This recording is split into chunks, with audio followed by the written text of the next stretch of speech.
homework perspective, how to use what you know how to do in an extremely unique way. Put this in the chat for me.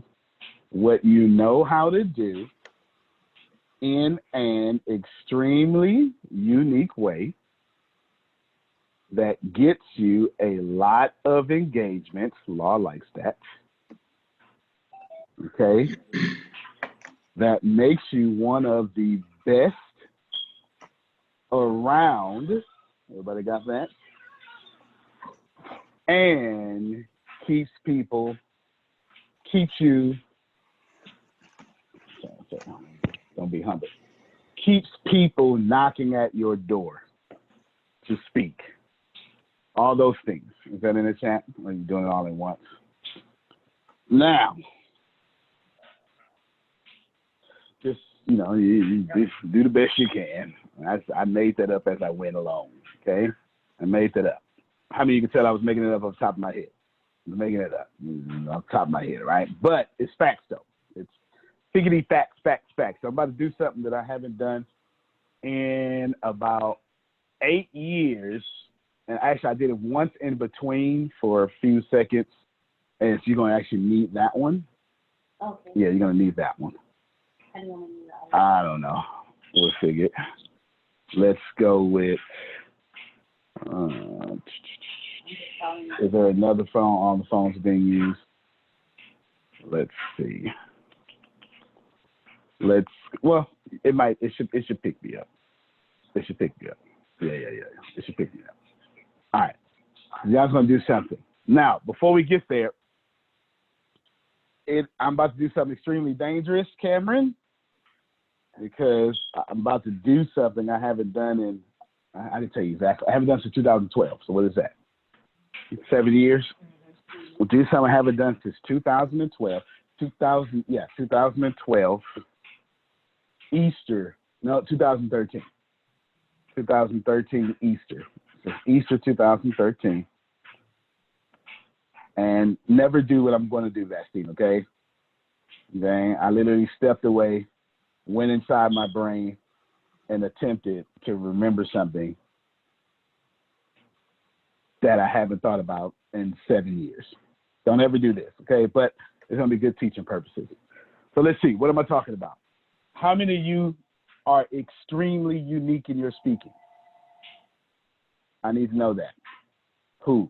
Extremely unique. I mean, Law raised his hand. Cameron? Okay. Now, by extremely unique, I'm going to give, I believe you, but let me, Maurice Mason. Okay. By extremely unique, okay, I'm not saying you three are wrong. I'm just going to redefine and let you raise your hand back up again. I mean, there is not another person in the world that can even come behind you and do something similar when you're done. It doesn't exist.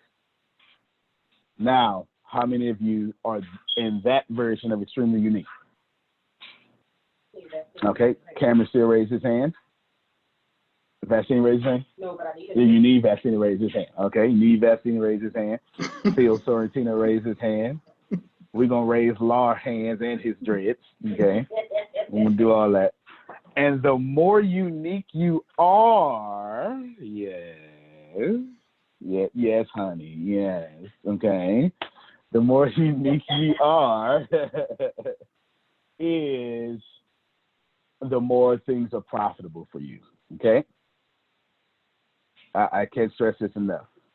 Maya says hug emoji, okay? Maya says hug emoji. So she is also uniqueness. And that is awesome and great. Now, Law.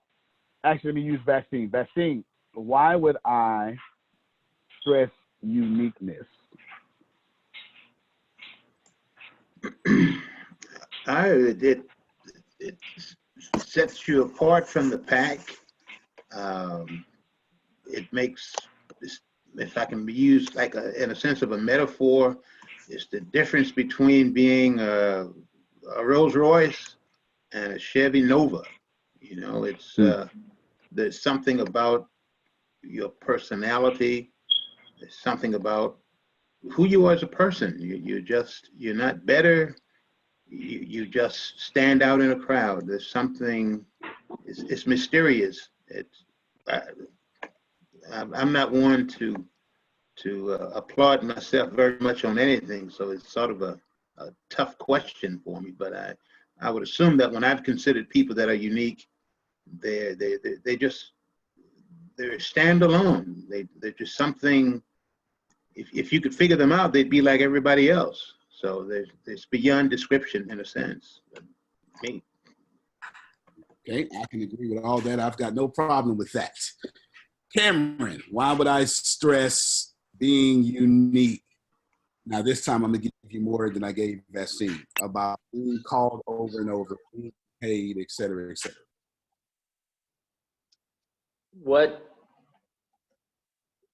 the uniqueness is what sets us apart. I'm sure that with media, social media, we all are inundated pretty much with the same message. By us being unique, bring something fresh to the table, or it allows that, there's the saying, to understand something, one needs to hear it 7 different ways to understand it. So us being unique could be one of those 7 different ways to bring a message across to an audience. I can dig that. I've got no problem with that. No problem with that at all. Both you and Vastine are absolutely correct. Phil, now you are unique, and you survived being unique, and unique New York. No, I'm sorry. Tongue twister. My speech coach used to make me do that. I couldn't resist it. It was right there. It'd be like 30 years. It'd be 30 years before I ever get the chance to do that again. So I had to take the opportunity at that time. But Phil, you're unique. Tell me, Phil, through your experience, how being unique has helped you last or outlast others. Well, 2 things real quick. Number 1, the Toledo Blade said, listening to me is like listening to Robin Williams, Robert Schuller, and Warren Buffett all at the same time. That is extremely unique. That's all well-respected people. Those were great names. I think the most clever name in there. This is my opinion. If Robin Williams stands out the most to me in there, because all those were geniuses, but something about Robin Williams was something that makes you stutter and pause like I'm doing right now, and you can't just quite right, Robin Williams. Exactly. Good stuff. Well, and number two is I am fanatical about finding out what the client wants his people to feel, think, be, do, have, and give, that at the end, I end with no applause, having them focusing on what behaviors are they going to implement to get the client's results. I like it. Thank you very much, Phil. Vastine, unmute your mic. You've got 5 minutes. All right, so I'm going to borrow from tomorrow's class. You've got 5 minutes. Vastine, I need you to, in 5 minutes, what you're doing is you're buying me time to run over what I'm about to do in my head, because I haven't in millions of years. And you're buying me 5 minutes. You've got 5 minutes. I like the way he does that. And what I want you to do, Vastine, is show us how you uniquely attack a subject, any subject of any kind, something you've done before, something you have not. But buy me 5 minutes so I can come back and show everyone how to get to 100 engagements in a year. Fair enough? Sweet. Repeat that again. I want you to take 5 minutes and do something extremely unique to help me show and show people uniqueness. I know we all know, but everyone has a unique style, and I know I could put you on the spot, and I know you are unique. So take 5 minutes, do something unique, and by the time I come back, I shall show everyone how I got to 100 engagements quickly. Okay. And All right.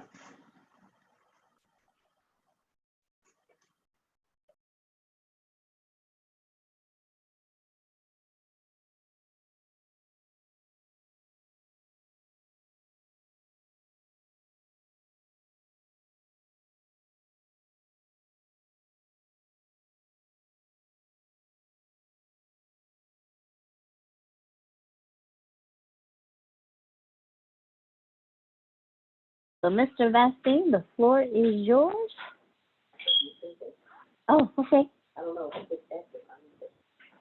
All right. Do you need a second to think, Mr. Vastine? You know, we got you covered. Grace and I can go back and forth all day. That's it.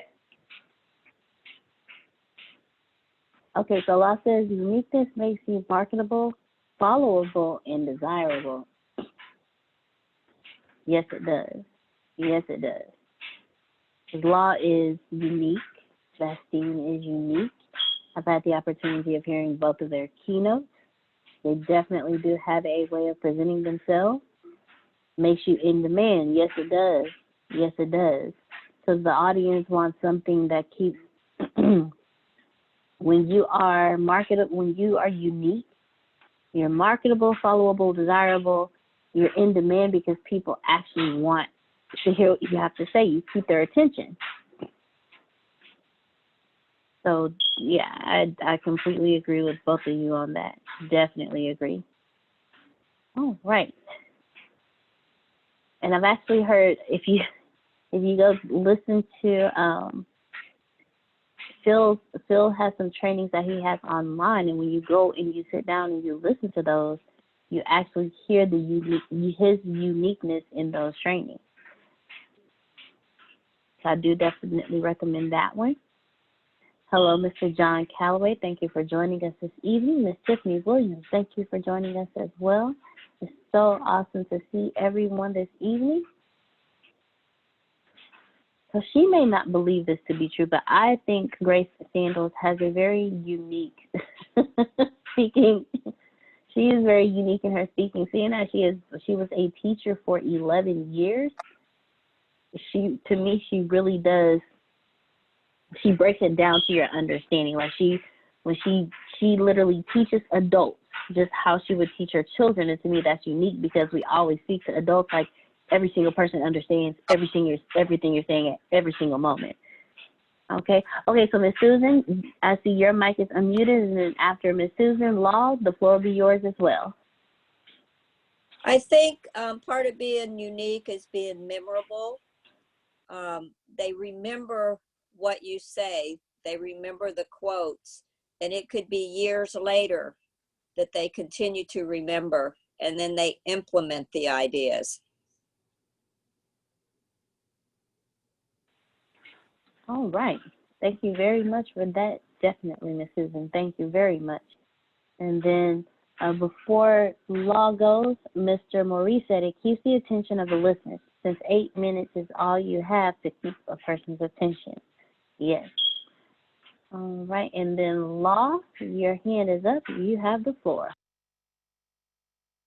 So it just popped in my head that it finally clicked. I mean, I feel like it clicked, but in the great words of RuPaul, you have to have uniqueness, nerve, and talent. The uniqueness allows you to be memorable. The nerve is how bold are you?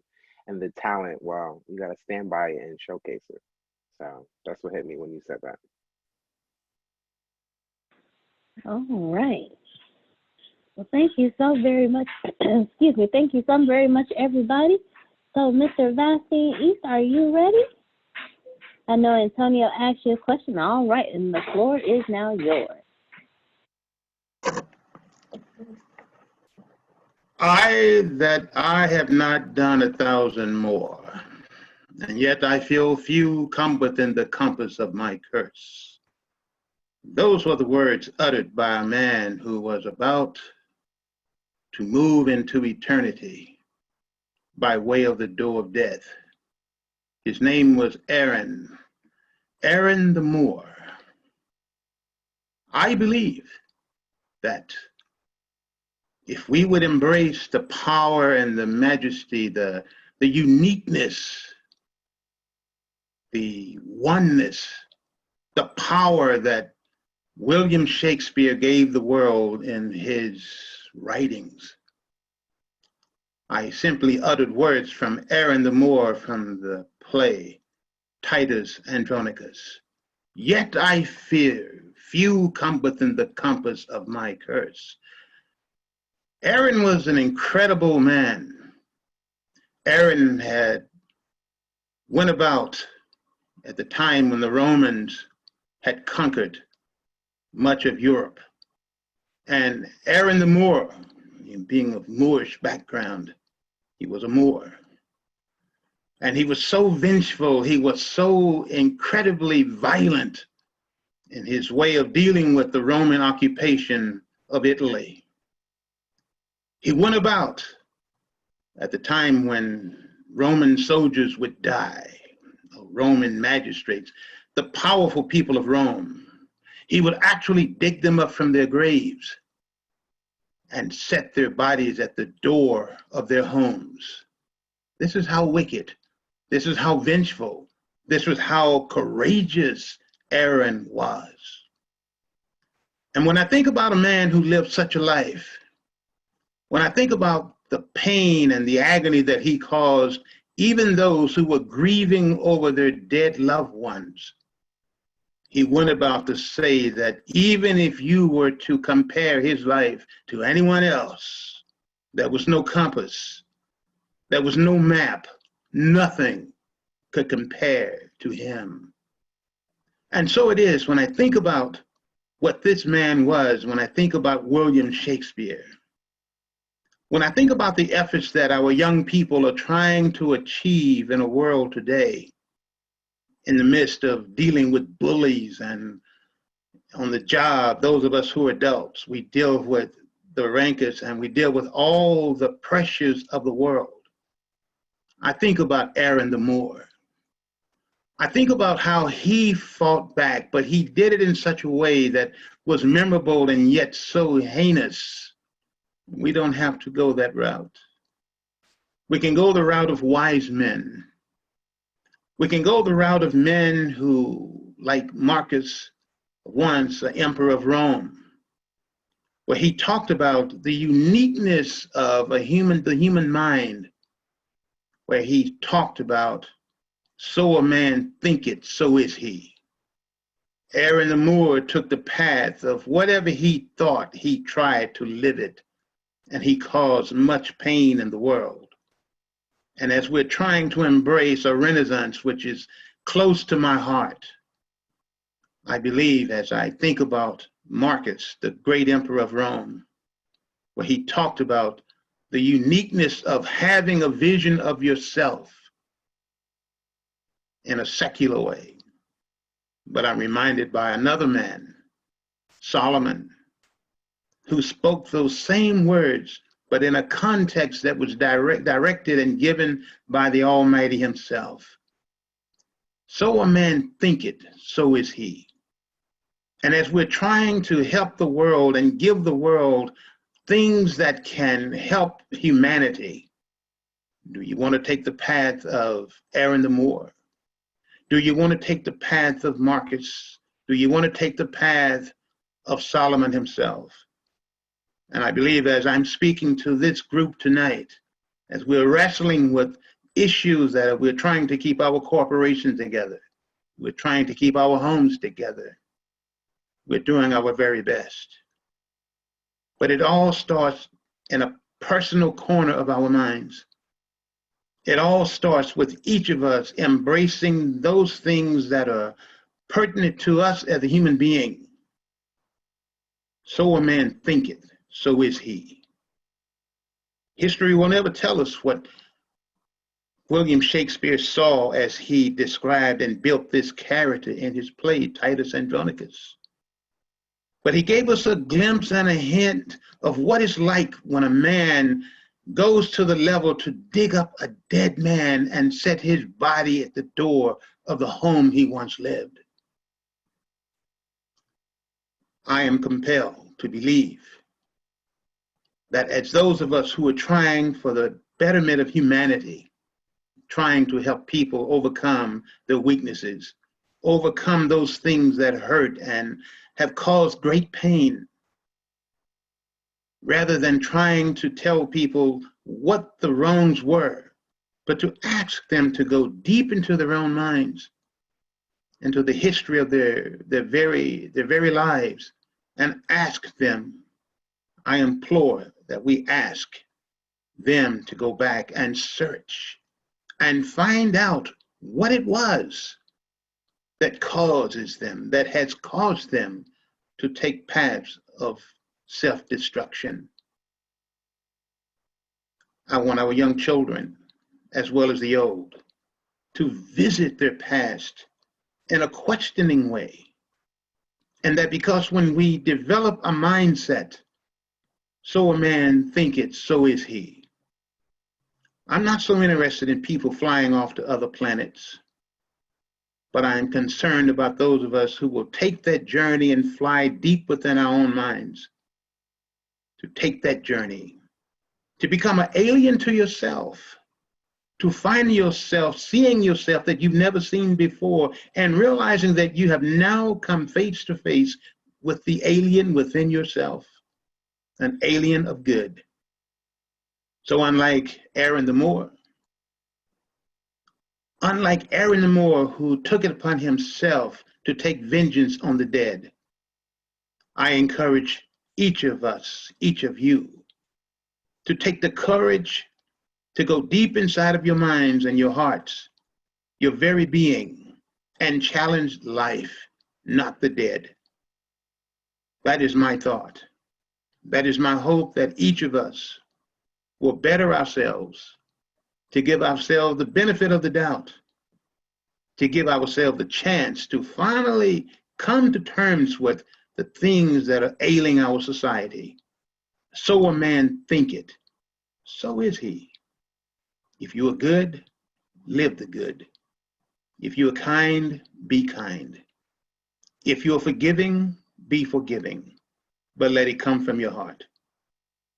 Those are my words. Those are my thoughts for our world, your world. Believe it. Ooh, all right. Thank you, Mr. Vasquez, for that. Thank you so much. Always words of wisdom.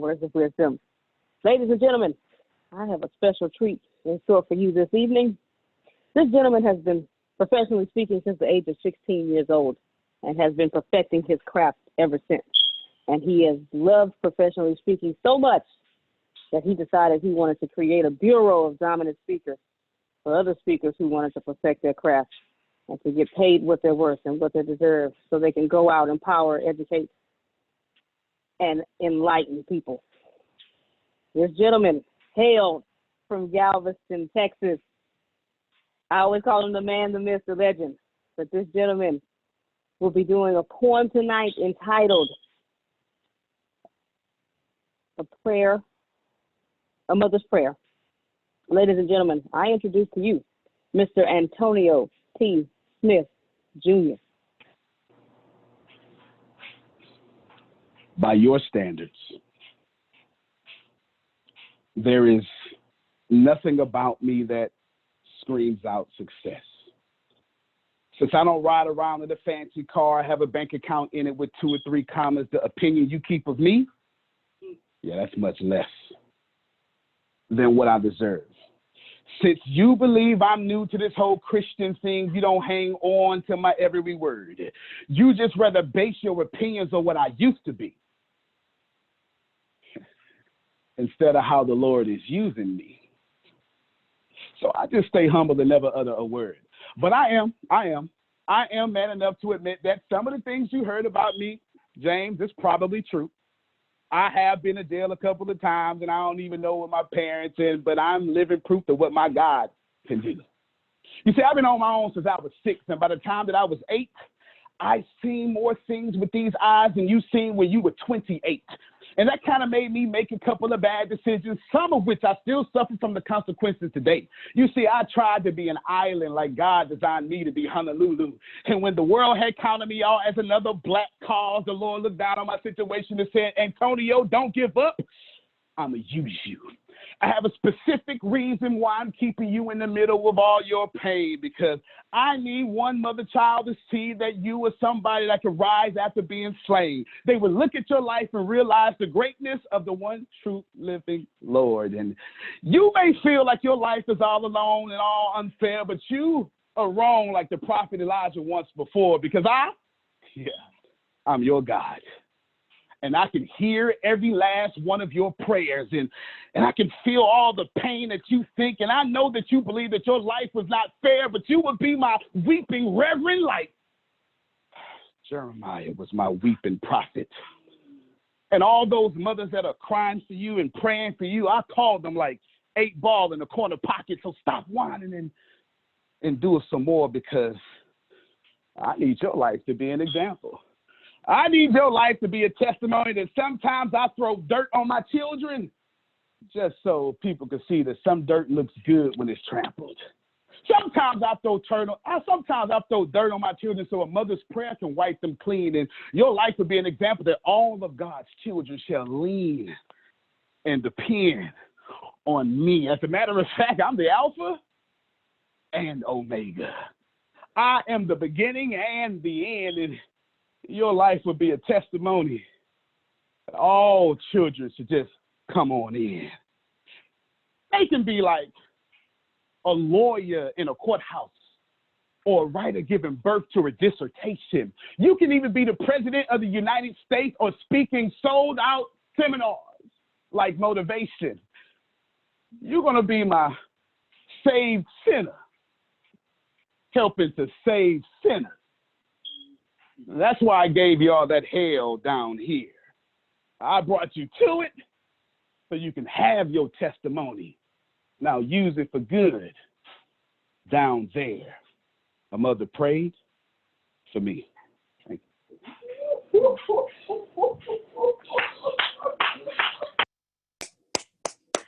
I need everybody to unmute your mics, please, and give it up for Mr. Antonio. That was awesome. All right. Goodness. Woo. That's right, now. All right, I'm back. One of our mics is on the muted side. Let's see. All right. Thank you, everybody. Appreciate you. Now, I actually took out like 30 seconds of that because I forgot it midway through. But that's irrelevant because you never would have knew. But I'm going to let Phil and Susan give their comment as if this was the keynote. But I do want to tell you what I did. Here's how I got famous. I was a professional poet, obviously. That's a genre of poetry called slam poetry. Hold on, quick. That was a genre of poetry called slam poetry. Nah, I'm just taking out these headphones.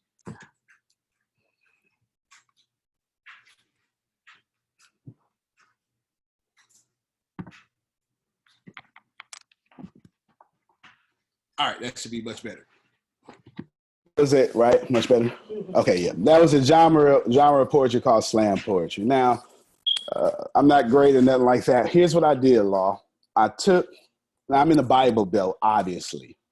It's Texas. Yes. There's churches. There's more churches than Chick-fil-A's. And Chick-fil-A is a church, okay? And that being said, I needed to separate myself to where no one could come after me. And I needed not to be some regular church person. And I also did not need anyone to identify with me as a preacher. And what I did is I took the streets, because that's what that is. I took Def Poetry Jam And what I would do is I would take the popular preachers or whatever scriptures, and I would re-teach them in a 3-minute poem. There's always 3 minutes. And what that would do, and I'm purposely not saying anything of how I did. I'm gonna let Phil and Susan do all that. What I'm showing you why I did it. Okay. I knew, Vastine, that people would give me 3 minutes to speak. Who don't want to invite somebody? Like, you can squeeze somebody in the program with that. But please know, I walked away from my job from Little Caesars with $200 in the bank, and I told everybody I retired. Now, in fairness, I had some residual income coming, but I still left with $200 in the bank. And I knew I needed to establish myself as a speaker that got paid about 100 times a year at about $75 in engagement. What is that, 7,500? But that's all I needed. I know y'all, Phil needs 7,500 a day. In 2011, I only needed 7,500. I needed that much to cover what I was doing. And I knew that world worked off love offerings.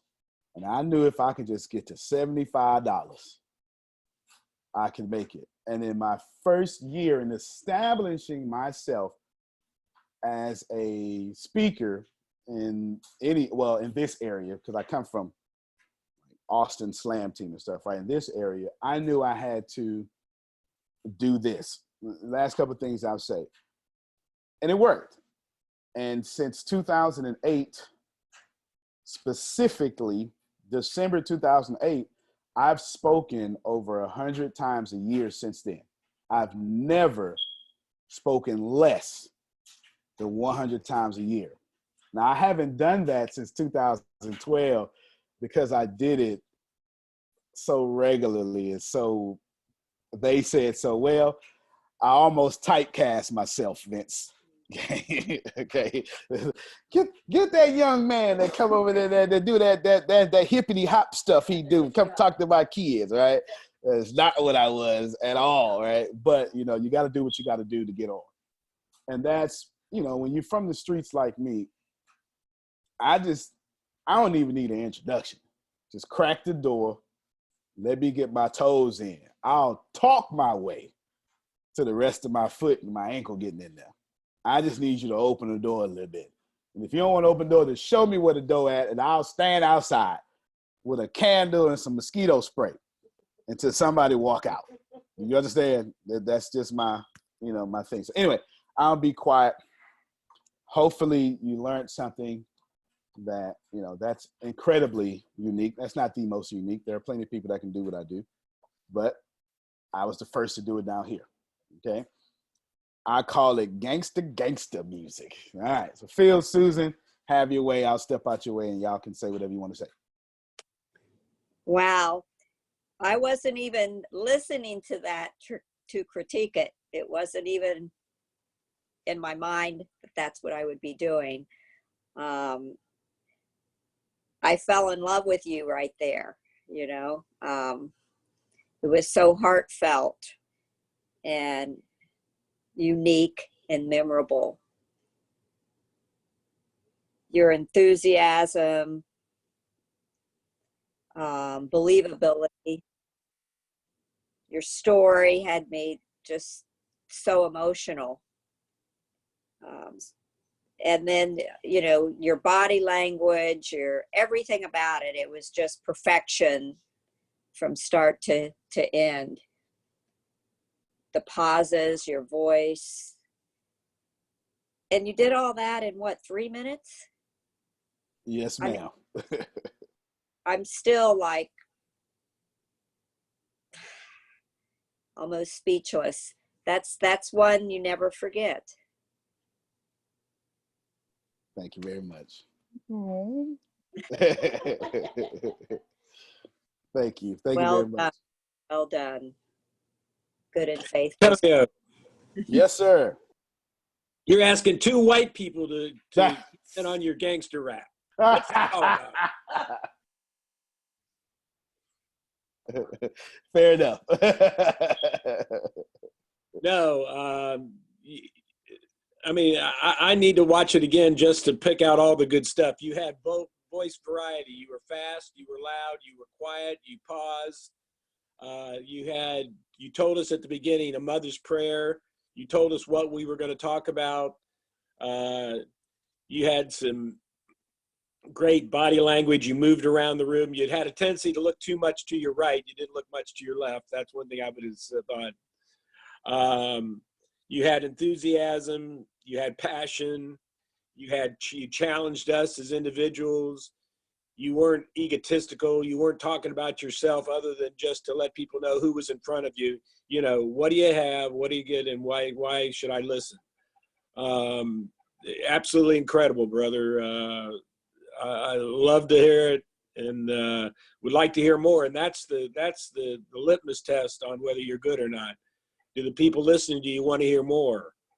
Because if they don't, then you didn't hit it out of the park. And brother, you hit it out of the park. So thank you very much. I love you. Love you more, Phil. Appreciate you. And Phil brings up a good point. Y'all can't see, but I should have looked to the left more. You can't see, but there's a stone cold wall to the left. And they were sitting there, right? But the audience doesn't know. You get it? I should have did that. I was intentional about looking at the camera, but he's absolutely right. So remember that. Remember that. The audience, the TV doesn't know, right? And I can be whatever I want on TV if you can't see what's off screen. And right now I have an axe in my hand. It's right here. I have it. And now I don't. Okay, I'm picking up the axe, right? I can do what I want. You can't see it, so you can't tell me I don't have it in my hand. Right? No, appreciate you. I just wanted you to all, as far as hopefully all of you heard my enunciation. Now that is extremely intentional. It is, Michael Merritt beat that into me because when I started professionally speaking at 16, as Grace said, I was hood. Texas hood too. That's a whole different kind of hood. You know, yeah, hood with a twang. Yeah. And the judges would say enunciation, yeah, country, all sorts of stuff. But if you pay attention, I was intentional about pronunciating every single syllable. And, you know, I'm not trying to teach you what Phil and Susan just said. I'm just wanting you to know that my enunciation is extremely intentional.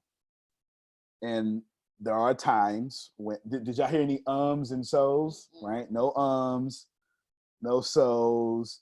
I paused on purpose. I'm trying to think of some stuff that I would never teach, but I do it.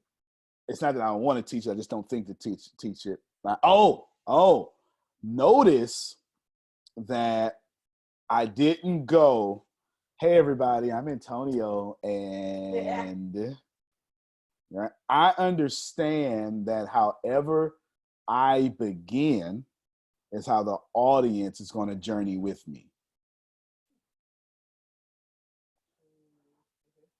But what I did was I took a long pause, 2 pauses back to back that made people think either I was nervous or whatever your perception would have been. When she said my name, I paused. I do this on purpose, and I count in my head 1, 2, 3. And the reason I do this, and I got this actually, this is from a book, Speak Like Lincoln, Stand Like Churchill, or something like that, okay? Something like that. It's a fantastic book, by the way. And they teach about the power of pause, and Phil and Susan, not referencing the book because they learned it in different places, they always talk about the power of pause. I hear it all the time. I had to kill the introduction and establish my mood. Grace gave the introduction, but I had to kill it. Does that make sense? I had to, because that's her energy. And she's going, woo, and I don't need y'all to start there. I can't go nowhere. If I start at the cheers, then I can't vocal inflection myself up. So I have to pause and bring it back to where I want it to be. I hope that makes sense to you. I'm trying to think of some more things. Huh? Speak Like Churchill, Stand Like Lincoln. Fantastic book. I actually, well, anyway, there's plenty of things that's going to come as far as your account gets valued. There's going to be a lot of stuff that's going to come from that. I'll be teaching on that personally. But I do want you to get that when I was introduced, I killed it. You know, not in a bad way. I can't catch that energy. And that works too if the crowd is dead. You pause for a while, then someone says, oh my God, is he nervous? And then boom, by your standards, you get it? And I'm intentionally taking you down by your standards. And then I did it again, another super pause. And then I start talking again. All that's, I promise you, it's intentional. It's lots of rehearsal. I haven't done that in so many years. I literally use Vastine to go in the bathroom and try to remember it as fast as I can. Because I got like 60 of them in my head. And I don't read from a paper and do poetry. That's crazy. I don't read from a paper and do anything. My power doesn't work that way. Nothing wrong with that way. My power gets lost on the paper when I attempt to use a paper and talk. My power doesn't do that.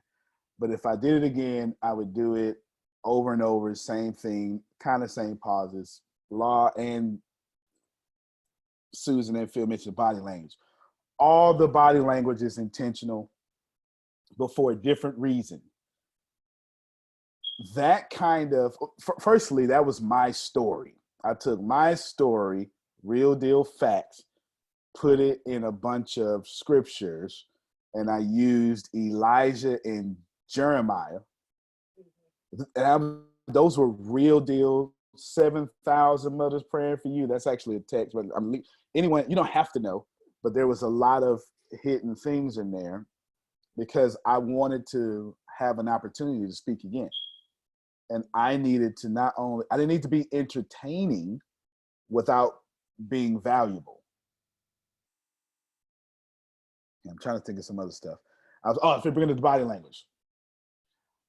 I understood, now slam poetry is this. Slam poetry is that poetry that makes you come alive. It's different. If you ever seen Def Poetry Jam, it's that kind of stuff. And there's many different ways you can do it. I mean, you'll see some people. You'll see some people. The shorter you are, the more aggressive you tend to be because you're trying to do the opposite. And you'll see this little 5'6" white guy, and he goes, "Elfima." Whoa, what? Right? You know, something like that, real quick. And he's just getting your attention. All right, now I got your attention. You know what I'm saying, right? You want to start off incredibly strong. What else? The body language, 8 ball in the corner pocket, all this stuff is the way I use my body language was not because I was speaking.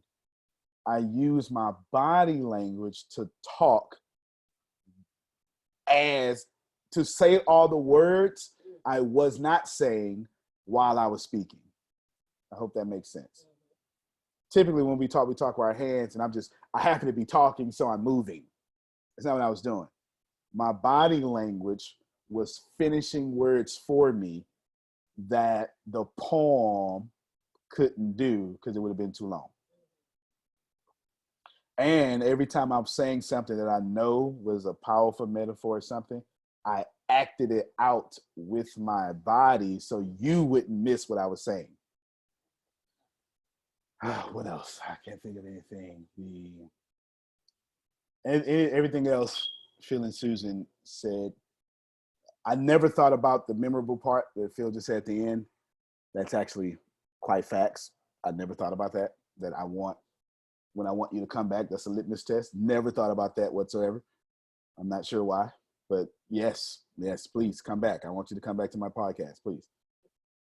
I can't think of anything else. Phil, Susan, did I jog your memories of anything else that may have happened, because I can't think of anything else that I would have. I'm sure we all got to go back and watch it, but I can't think of anything else. No. Can y'all? No. Any questions then? Tips that you may want me to give? Now, of course, you don't have to do poetry. You can just do whatever is good for you. Go ahead, Cameron.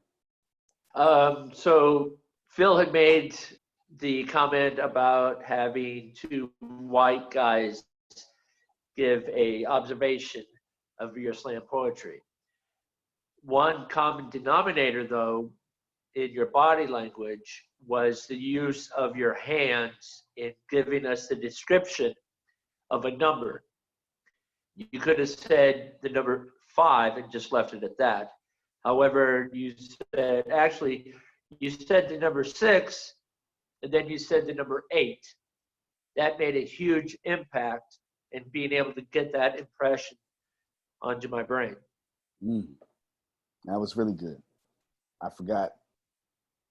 I don't even know if that was intentional. I think, yeah, it was really good. No, yeah, definitely. And that's what I was trying to do with my body actions. I was trying to get it to speak with you. Anybody else have a, thank you, Cameron. Maya? Okay, sorry, Maya. I don't see her. Okay, Maya, there you go. Go ahead. That's Susan. It's Susan. Oh, okay. Well, when you said you didn't even know you did that, that just shows that your emotion came into it. Yeah. That you didn't know was going to be there. Yeah. And that's something as a speaker that's unique every time. And it has to do with your audience as well and how they react to you. Yeah, that's a really good point. That's why I had Vastine go, because I had the words down. I knew if I messed up, I can make up something on the fly and keep going, but I wasn't in the right emotion. And I used the whole time Vastine was talking to jump back to the emotion of my story.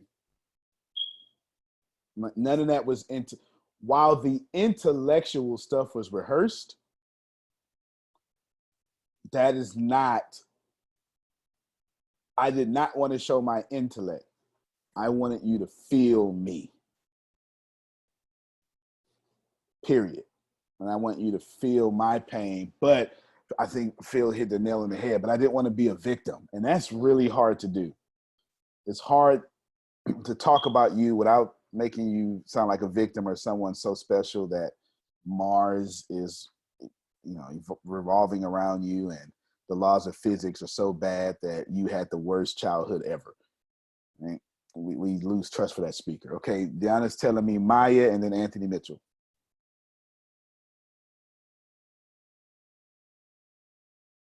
Okay, well, I guess for me, there's one thing.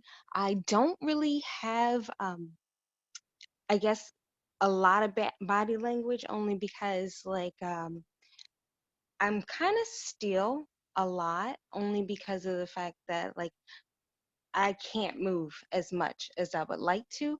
But at the same time, I still want to be able to come across to let someone understand that I'm really trying to get my point across. And so is there another way to possibly do that instead of having the body language? Absolutely there is. And I'll let me, Phil, and Susan all chime in here. There is no right way to speak. In that case, Maya, that was supposed to be that way. Is designed that way. You can control body language with your pace. You can literally replace. Phil and Susan do this extremely well. They, especially Phil, if Phil wants to say something super impactful, he uses the shortest words possible. But the way they're in arrangement, they travel the furthest. Phil does it all the time. It's I don't know if it's intentional, but I'm pretty sure it is. You get it? I mean, it's genuine, but he arranges his words to travel the furthest. And then what he'll do is he'll leave you to where you go, oh, you were done. Damn, I wanted some more. Right, you get it? You get it? Vastine uses illustrations to be, in replace for body language. But let me pause real quick, and I don't want to take all the good answers. Phil, Susan, did you want to add to how you can not be animated but still be animated? Well, just hearing Maya's voice and the softness of her voice, I would just really probably lean into her. Just hearing her voice, I wanted to lean in to hear what she had to say. So her style may not be moving around a lot and being animated, because just the elegant eloquence that I feel from her and the quietness, I feel wisdom that I want to hear.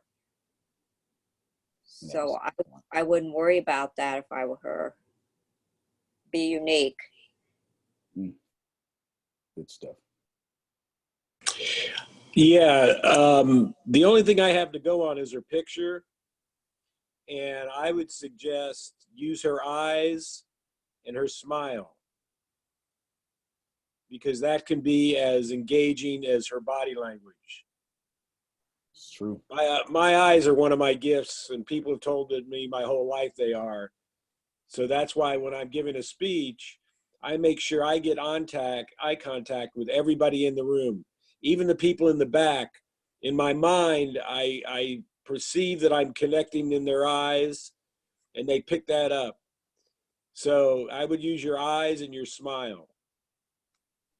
Good stuff. Good stuff. And every time I look in Phil's eyes, I think of Autumn Breeze. No, so I couldn't resist it, Vince. I so could. The timing was like so perfect. Man. It was so perfect. Tempest is one of the most prolific speakers that I know. She too, Maya, is extreme. She can move.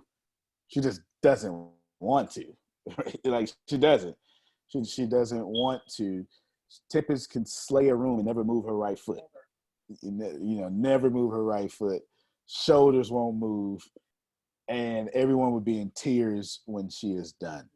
And she has two most notable styles of speaking, and then there's a third one that's mixed the two together.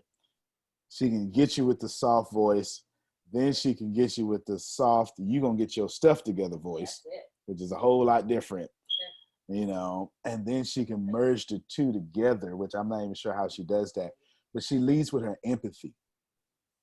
And she comes from a place of, I don't even know how to describe it, because I don't have that gift, so I can't describe it, and I won't do it justice. Phil may be able to do it better, but I'm not worthy enough to tell you about the third one, because it's just not what I do, and I'm not going to describe it well. I can just tell you how it makes me feel. It makes me feel like I need to get my act together. That's it. And someone quite kind was calling me out. That's what it makes me feel like. Okay, good. Hopefully that helps you. We'll take Anthony Mitchell, and then we'll go ahead and thank you, Maya. Thank you very much. Thank you. Oh, you're very welcome. Anthony Mitchell, saw you today.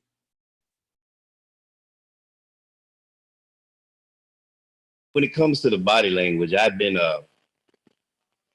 I'm one of those that can't get used to moving too much as well, kind of talking with your hands and things like that. I know that I had been complimented a lot on my voice. So I almost kind of stood behind that and just felt like if I had an engaging voice, that would kind of cover, any kind of hand gestures or anything, body language and things like that. And also on top of that, amazing may sound, because, as you were speaking, I think about what I've been through and I go way deep, and I tend to get emotional. And that's just from around family and friends and, my church and things like that when I've gotten up and spoke. And that's something I know I need to use that energy, obviously, for something else. And body language possibly would help with that.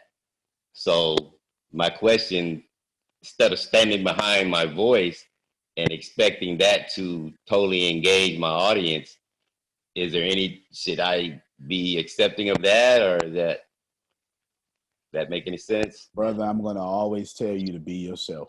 I'm never, ever, ever going to tell you to lift your weaknesses up.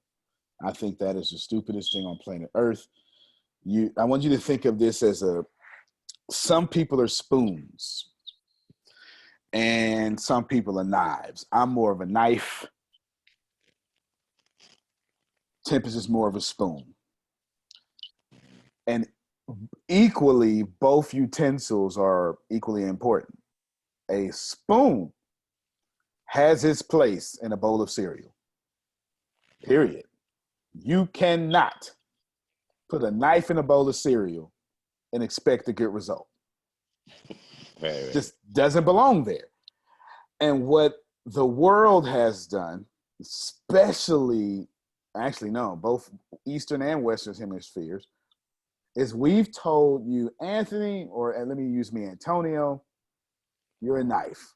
You're too knifey. Okay? What we need you to do is be well-rounded. Okay? Now, if you take a knife and you well-round it, by the time it's over, it's not a knife anymore. I can't cut anything. I'm just a long spoon. You've taken my gift of cutting and you've made me a long spoon. And nobody wants to use a long spoon. And all you who are older than 40, you know your grandmother had that long wooden spoon upon the stove and you weren't supposed to use it. Okay? You get the point. Right. I would never, ever, ever tell you. What I would tell you, and very concisely, is double down on your strengths. Les Brown's smile has made him millions of dollars. His laugh has made him $1 million more. His memory has made him another $1 million on top of that. His quotes have made him another $1 million on top of that.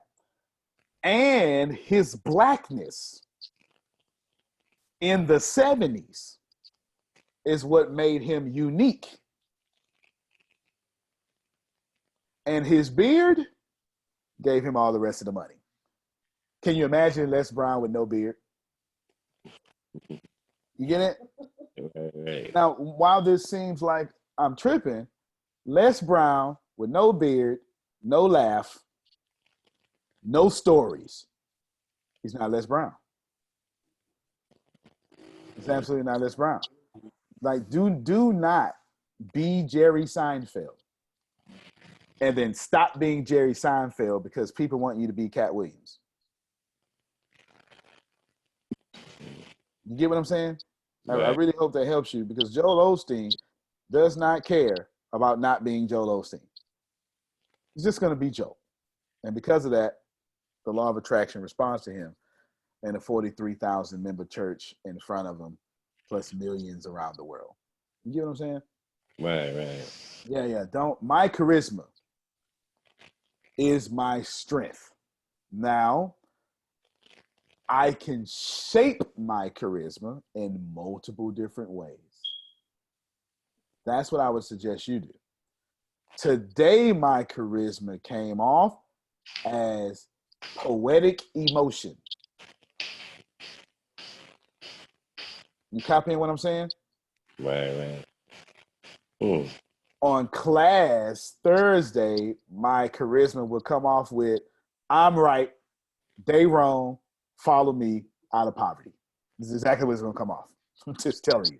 It's not going to come off any other way. Never teach business, sales, and marketing with no confidence. You get it? Right.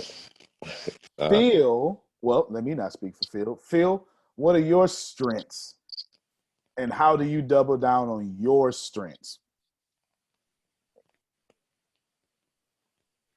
I would begin by saying that I care, that I'm truly in front of a group because I want to give them information that they take that information and use it to make a difference in their life. Boom. Just like that. Got it? And then let me unmute Mike real quick. Okay. Don't change, brother. All y'all listen to me. This will be the last question. We let y'all out of here. Do not change. Okay? Seriously. What you do is you double down on your strengths. Your weaknesses are irrelevant. You can't be weak if you don't do them. I wish more people would realize that. If you never do your weaknesses, you can't be weak. Does that make sense? I mean, it's just like, it's common sense, but no one uses it. Every day the reason I'm infectious, and the reason why I can even have the audacity to say I'm infectious. You know the fortitude you have to say I'm infectious. And people go, yeah, you are. That you get it? It's because every day you see me, I'm in my gifts. And that is extremely magnetic. Every day y'all have never met me on a day that I was doing something I was not supposed to be doing. I am a genius in my genius, and I ain't doing nothing else. If it was not for, and I have no problem with Phil's genius, I have no problem with Vastine's genius. I don't bother Vastine. I don't bother Phil, Susan. They do what they do, and I stay out their way. This is the longest I have talked in the Bureau of Dominant Speakers in quite some time. Right? Sit back, I relax, I'm chilling, right? And that's only because I didn't want to mess up the rotation. Because when you in your genius, you don't care about nobody else being in their genius.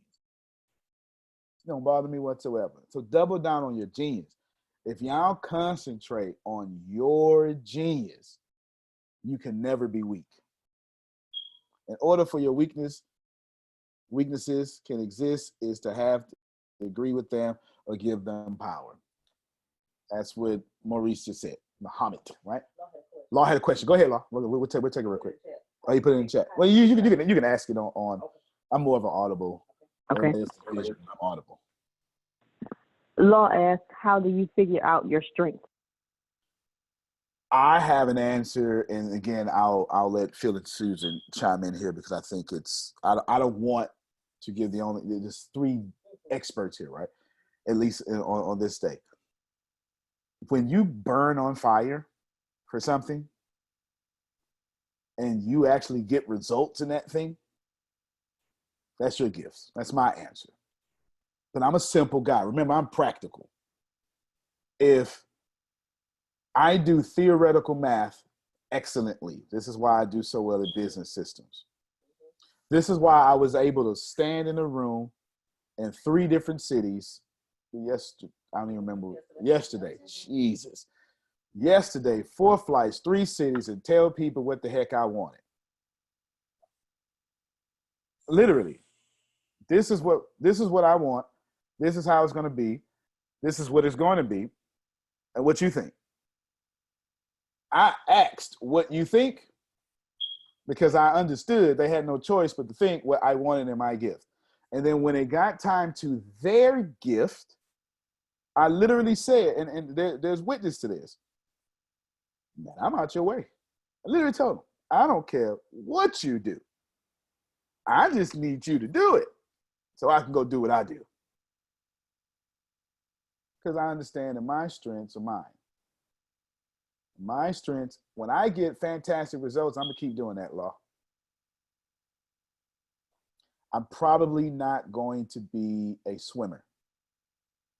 I can swim.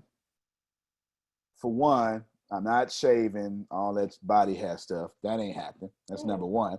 So already, I don't like to walk around barefoot. That's number 2. So I'm just qualified all over the place right now, okay? I just disqualified all over the place. The mere fact that I don't even like taking off my socks until it's time to go to bed, swimming is probably not my strength. As weird as that sounds, right? Swimming just not my strength. I don't even like to walk around barefoot. You got to get that down first. I literally wanted to do karate. And it was like, you got to take off your shoes. Yeah, I'm going to do something else. I'm serious. I literally did not do karate because I didn't want to walk around barefoot. I don't know. It's just not my thing. I'm just telling you. Phil, Susan, if y'all could explain what strengths are. Yeah, focusing on your strengths. One of the first things that we do when we coach someone is to help them discover their strengths. And Phil, you can elaborate on that.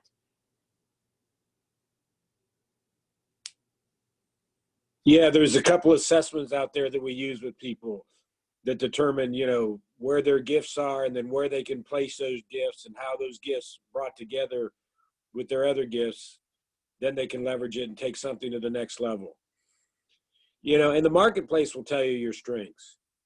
When you're out there speaking, if it works, it works. If it doesn't work, it doesn't work. You don't do that, you do that. That's why it's important to record your programs, because then you can go back to listen to them to find out what worked and what didn't work. It's the old story about the frog, the turtle, and the rabbit. The first day of school, we have swimming. The frog comes home and says, I love school. The turtle comes home and says, it's okay. The rabbit comes home and says, I hate school. Next day, we have jumping. The frog comes home and says, I'm at the top of my class. The turtle comes home and says, I hate school. And the rabbit says, it's gotten better. And what do? We send the turtle to jumping school. We send the rabbit to swimming school. We say, don't worry about the frog. She gets it. We do it exactly the opposite of the way we should do it. So that's why it's so important to understand where your strengths are and then leverage those. Because God gave you those strengths for a reason. Why not use them? Your weaknesses won't take you anywhere. So focusing on them, if we know about the law of attraction, that just expands them. So focus on your strengths, and that's where it'll help you get to where you need to go. Fantastic. I'm going to steal that whole story. It's mine now. I'll quote humor consultants about 12 times. And on the 13th, now, just joking. That's really good. That's really good. Any final words from our teachers, leaders, business partners? Vastine, Vince, Law, Phil, Susan, Tempest. Any final words? Well, I just want to reinforce what I have used before I go up every time. And many of you have heard this, but there's some people here today that haven't heard it. So that's why it bears repeating. It's Luke 12:11. When brought in front of the judge and magistrates, give not thought to the words thy speak, let the Spirit flow. Today's audiences, they don't want you to present, they want you to be present. And that's a subtle difference. And I use TV as the metaphor. Soap operas, talk shows, what do we have? Reality TV. So today's audiences either want to be the stars or they want to be able to relate to the stars. So excuse my crassness, the old show up and throw up, they will turn you off in a heartbeat. You're there to create an engagement. You're there to create a conversation. You're not there to dump on them. And if you can remember that, then everything else will kind of line up and you'll create what you want to create. I love that. Show up and throw up. Way too many of those speakers. Way too many. Vince? I will say this, and Deanna hit on it right at the beginning of the call with several folks that's being really busy. I just have to say, for the new folks that are joining the Bureau, these calls, if you have ever been to a network marketing convention or these big events that you go to once a year, and they give you this hoopla and they pump you up, what we get right now with the Bureau is every week of pumping up and motivation that you cannot get this anywhere else for the price that you're paying to be a part of this group. And I like to call it a mastermind, because every time when Antonio he started off once again, when that speech came, I'm sitting here getting chills. I wanted to say something crazy in the chat, but I wanted to keep it professional. I mean, you all really do not know what you're getting or what you're getting yourself into, because with Phil and Susan and Antonio and the other business minds that are on this call, It is absolutely phenomenal, man. And I really miss not being able to be a part of them like I was before because of my schedule. But this was a great call for me to re-energize me once again. I already got the energy and I'm busy doing other things, but man, I'm on the phone right now. My sister writes poems. So Antonio, you know, when you throw something out, I'm on the email on the computer over here researching it. So when my 5 minutes come up, I already told my sister, who's a poem writer, you need to hook me up with a poem because I need to speak to some business leaders on staying ready. So she's sitting here grilling me. So all I gotta say, man, I miss these calls. I miss the family, and this is great. It's just a reaffirming what we're a part of. I love it. I love it. Vince is one of our leaders. If you all missed it, ladies and gentlemen, he's great. He has a podcast, and we're going to do everything we can to help him promote and share that podcast. Law, lay down law. Did he get his glasses? Did we mail it to him? Not yet. All right. We're going to mail you your glasses. We're going to mail you your glasses. That's probably my fault. I normally give my card, and I didn't do that, so that's all right. We'll take care of that tomorrow. Go ahead, Law. Didn't really have much to add, but I will take those glasses. Thank you very much. There you go. Well, why don't you just flip them dreads for us just one good time? Just look at it. Look at it. Well, Tempest, did you? Oh, shoot, let me check my phone. You know, my business partner be like, I'm cooking right now. Yeah, stuff like that. But Tempest is actually one of the greatest speakers I know. Love her to death. Other than that, I gave everybody a chance, right? I didn't miss any leaders. Okay, last thing I'll say. Vastine, please go ahead. Y'all listen, because he about to say something good. That was good. Sexy chocolate. No, I babbled enough tonight. This was a unique moment tonight. Thank you very much, and really was blessed to be in the company of all of you once again tonight. I learned so much by listening, and tonight I'm happy that I was able to just to kind of the way when I start the show on Wednesday nights is to give it tonight. I wanted to just play with a sense of chaos. It's out of chaos that order is born many times, and I wanted to use a figure. I like Shakespeare, and I wanted to use a character, Aaron the Moor. I'm so closely connected with that character, and I love that particular play and how it's so relatable, and it takes me away from myself because I don't believe I'm anything like Aaron the Moor. And if you've ever read the play Titus Andronicus, you'll see that it's a dark story. And I'm so happy that Antonio, I knew he was going to deal with poetry. He had talked about poetry last week. And I can't think of a greater way to introduce a sense of poetry than William Shakespeare. But thank you again for allowing me to come on a stage drunk tonight, and because a lot of times, to shorten things up, I witnessed a play some years ago at the Globe Theater in California, and Charleston Heston was in the play Detective Story, and Heston was drunk. Yes, Ben-Hur was drunk that night, and he was dropping his lines, but he made the play work because he was so professional. It gave his understudy fits, because in a play, whatever is recited the first night, or the understudy has to do those same lines the next night. But Heston was so clever in his drunkenness that night, and I wanted to be Heston. I didn't know I was going to come this way, but it came to me. This is my Heston moment. Be crazy, be elusive, but at the same time, bring some kind of point. And thank you very much. I enjoyed it. No, you're very welcome. I sure appreciate you. Very welcome. Ladies and gentlemen, oh, sorry, that's me, Bastille. Go ahead. All right, there you go. Ladies and gentlemen, don't change. If you ask me, I have one talent, one strength, one talent. I process information rapidly. Okay? Yeah, if you ask me, that's what I do. I process information, and once you process it, can manifest itself in different ways because I process so quickly. That's how I even came up with this class tonight.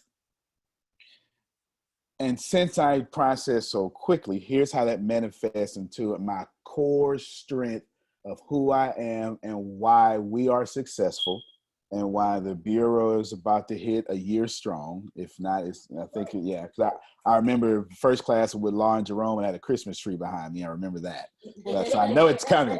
I don't know if it was up early or if it was up late. I remember there's a Christmas tree behind me if you go look at your homework. And why the Bureau, the business, and we're so not even close to bankrupt. It's just so much. The stuff we're doing is unheard of because of this one thing. I process information so quickly that I love when people think I can't do it. Oh, I love that. Oh, I love it. And I be quiet when it happens. Because I say, and please, this isn't about me, this is about y'all. Because I say one thing in my head, processing information. Okay, one of us going to be right. Either what you saying right now is right, or I'm going to win and show everybody they were stupid to believe what you just said. And I like winning. So please, in this speaker world, did you see that term? Mm-hmm. I'll tell you what about me. In this speaker world, please know that every time you get up to speak, there is an opposing viewpoint. And love them. Embrace them. Get used to negative feedback. Because you can't be famous without it. You cannot. Take your engagements, take your speeches, take whatever it is, and I want you to eat for breakfast their doubts. That's what I do well. I would literally look stupid and say nothing. Because you can't make me look stupid because I've already processed the information. And the way I process the information is just energy, crescent moon. I said that for somebody. Going right past me. And make sure you do the same thing. Ladies and gentlemen, we have loved you and we are so grateful. I am so grateful that all of you are here. Expect greater things. Phil and Susan have big plans.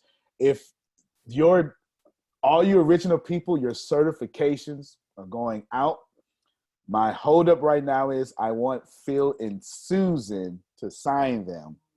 And I'm trying to figure out logistically how to get all that done.